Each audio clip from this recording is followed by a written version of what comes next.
הפסיק להטריד אותנו, זאת אומרת ברגע שזה לא הפסיק להטריד אותנו, ברגע שהפסקנו להתייחס אליה כהילדה עם העצירות.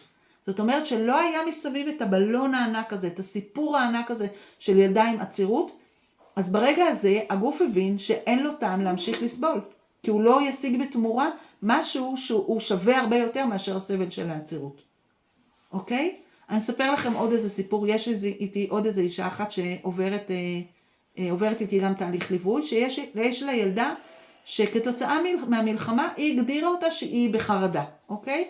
היא לא מוכנה ללכת לישון לבד, היא לא מוכנה לצאת לבד מהבית, בשנייה שהיא מתחילה, שהיא קמה בבוקר היא ישר רצה למיטה שלהם, נצמדת עליה כל הזמן לחצאית, והיא אמרה לי, תקשיבי אפרת, אני מרגישה שזה כמו חבל על הצוואר, אני לא יכולה לזוז בבית, הבית קטן, היא פשוט כל הזמן מאחוריי. ואז דיברנו על זה שבעצם הילדה הצליחה לשכנע אותה שהיא בחרדה, אוקיי? וברגע שהיא הצליחה לשכנע אותה בחרדה, אז בעצם כל ההתנהלות מסביבה הייתה כמו על ילדה בחרדה.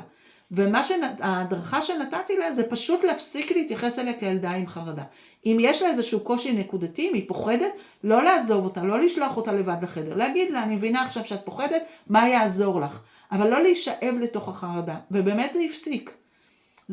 זה פשוט מדהים שכשילד יודע שהדלת נסגרת דרך מקום שהוא הצליח עד עכשיו לייצר המון המון המון תשומת לב, אז הוא לא ייכנס לשם יותר, לא יהיה שווה לו יותר